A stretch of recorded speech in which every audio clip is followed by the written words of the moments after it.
JoLynn Warren with Umpqua Bank, and we are here today with Cecilia Farley with MGIC Mortgage Insurance Company.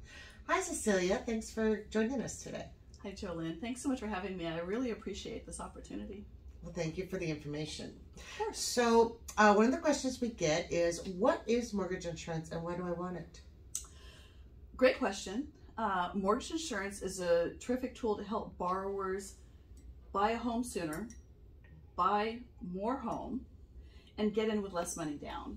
So in today's market, average home price in the $500,000 range.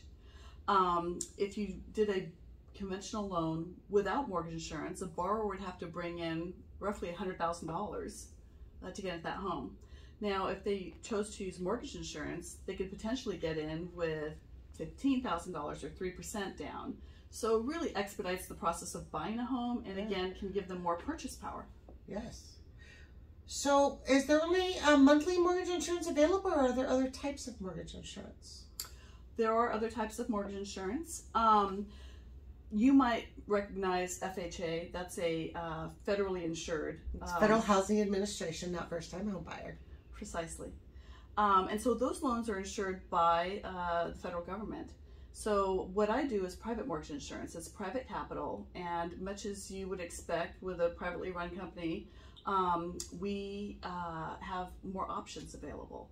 So we've got monthly premiums. It's very common. Yep, single premiums, and then split premiums.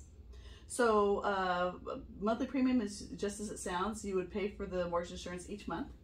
A single premium is a lump sum premium. It's paid at close. It's over with. Yep, don't have to think about it anymore.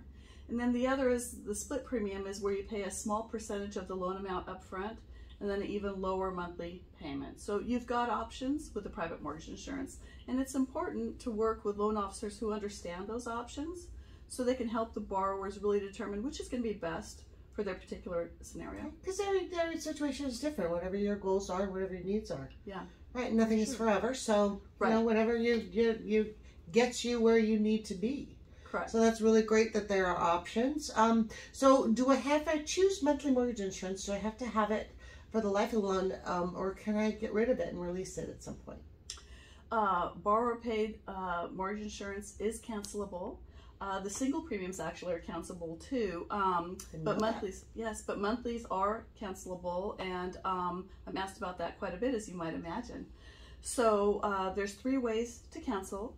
The first and easiest way is an automatic cancellation, when the loan naturally amortizes down to 78% of the original loan amount. The MI automatically drops off. So they just get a letter and say you're done. It's done. It's over with. Okay. The second way is if it's the borrower's primary residence that they're living in. Once that loan amortizes down to 80%, or they pay down the balance to 80% of the original value, then they can petition to have that MI removed. So they need to be current on their payments, and the lender has to be satisfied the property hasn't lost value. Right. But that's the second option. And the third option, JoLynn, is the one that I'm asked most often about, is canceling your MI using the appreciated value, so appreciation in your home. Because we're getting a lot of equity lately. Right, and it's a great thing. So with that kind of cancellation, or that option, the borrower needs to hold the loan for 2 years, and if the loan is less than 5 years old, they need to prove a 25% equity in the home. If they've had the home for 5 years or greater, they need to prove a 20% equity. So they can work with their lender to go through, find out when that time is, and ordering an appraisal to prove or the value. Could they do a combination? Pay it down a little bit and have 24 consecutive payments at current market value. I don't know if you know what I mean. So if they're just really close and they're 24 consecutive payments, make an additional payment. Yes, and then say, hey, I need 20,000 to make it under 80%. Do they do that, a combination of both? Potentially. I would definitely check with your servicer. Yep. And then, thank you for saying that, because the rules can vary. They can change. Yes. Okay, and the next question that I get a lot is mortgage insurance 100% tax deductible? So for some borrowers it is. It depends on their income level. We did have some changes to our tax structures a couple years ago, where a lot of people aren't taking advantages of those deductions these days. So In 2020, yes, it was. In prior years, most prior years, it was as well. There is a new bill being drafted now where MI would be deductible, not just on a deduction basis, but I don't know how they work it in there.